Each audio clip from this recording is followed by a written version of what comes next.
Periods can be super annoying. PMS, mood swings, cravings, cramps, not exactly the funnest. But losing your period is not something we want to happen. It can be a sign that something is seriously wrong. Losing your period, also known as hypothalamic amenorrhea or HA, is a lot more common than we think. So in this video, we are going to go over what is hypothalamic amenorrhea, why it happened to me, and the 3 steps that I took to recover from hypothalamic amenorrhea and get my period back. Hypothalamic amenorrhea. Say that 20 times fast. The last of the 3 steps is kind of a surprising one and something that I think a lot of people do not focus on enough. But I honestly think it was probably the most important of the 3. So be sure to stick around for that one. Now, these 3 steps are just what's worked for me and what I have done to overcome hypothalamic amenorrhea. Every single body is different. So little disclaimer here, if you are struggling with hypothalamic amenorrhea, be sure to reach out to your healthcare provider to know what exactly is going on with your body. And like I said, these are just the steps that I took. This is not meant to be given as medical advice.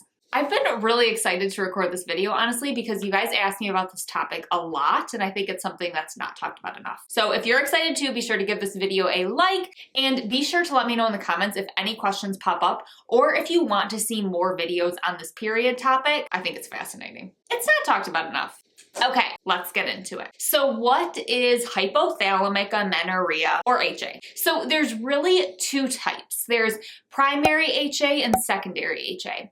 Primary HA is when basically you just don't get your period in the first place. So you never start getting your period by age like 16. Secondary hypothalamic amenorrhea is when you got your period in the first place, but you lost it for 3 or more periods in a row. So basically you got it, and then you lost it. So a little science at you. This condition happens when the hypothalamus, which is a gland in your brain, stops or slows releasing of gonadotropin releasing hormone.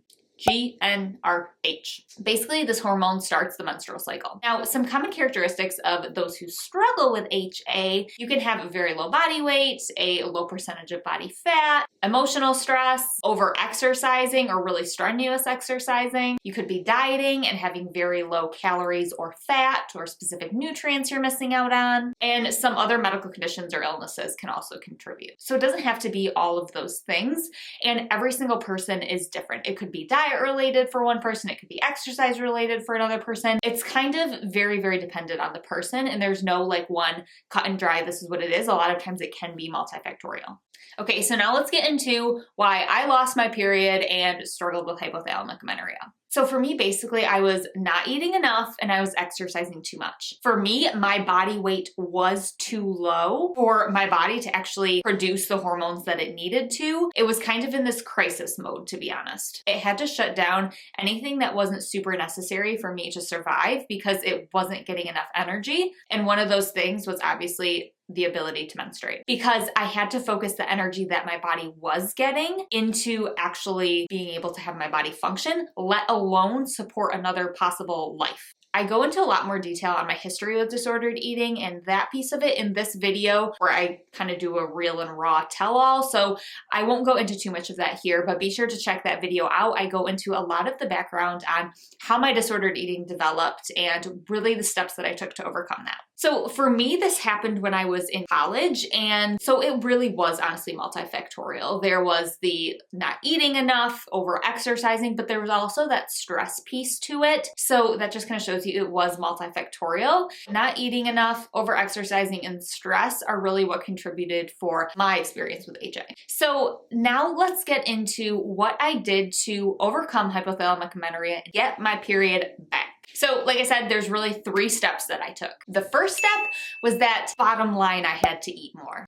I was not eating enough for my body to support the functions that it was supposed to have. There was really no getting around eating more. That was really, really tough because I was in so deep with my food rules. I was counting every calorie. I was avoiding anything that diet culture deemed bad. And I was just basically eating fruits and vegetables and not enough food that would sustain me or give me energy. I was terrified of food. The idea of eating more freaked me out. So I had to stop counting calories. I had to eat those foods that I previously feared. I had to eat fat. I had to eat carbs. I had to give my body the energy it needed. Now, stopping my calorie counting was really, really difficult. I used a calorie counting app for 5 years, and I actually logged for 900 days in a row. That was just in a row. I have a whole video on my experience with logging calories and really my thoughts on that here. So I'll link to that, and I won't go into too much detail, but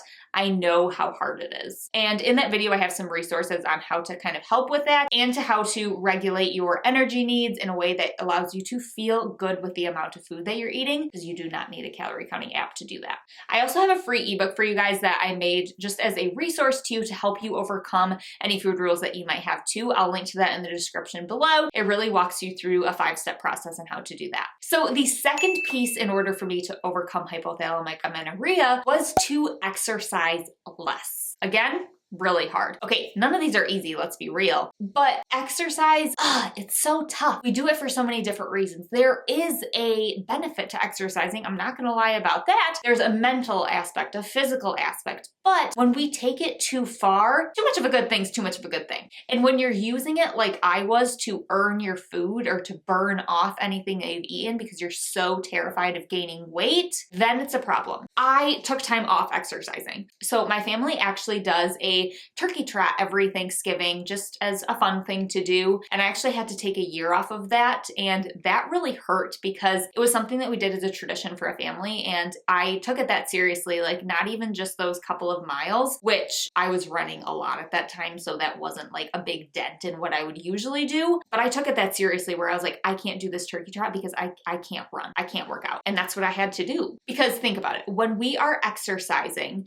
and our body's not getting enough energy in the first place, if we keep that exercising, it's just gonna be like we're chasing our tail. So what I did during this time was I used it as a time to reconnect with my body. So I did a lot of stretching, a lot of yoga, because I am a very like fast-paced person. I was telling my husband yesterday, I was like, I have 2 speeds. It's 100 miles an hour or it's no miles an hour. He actually said I had 3 speeds, 100, none, and -1,000. I don't really know what that means. But like I said, I really use that as a time to reconnect with my body. And I feel like stretching and yoga really allowed me to do that. Taking time off from exercise was really hard because like I said, it does have that, mental component too. It just kind of clears your head. It makes just you in a really great mental space. Exercise releases endorphins. Endorphins make people happy. Happy people don't kill their husbands.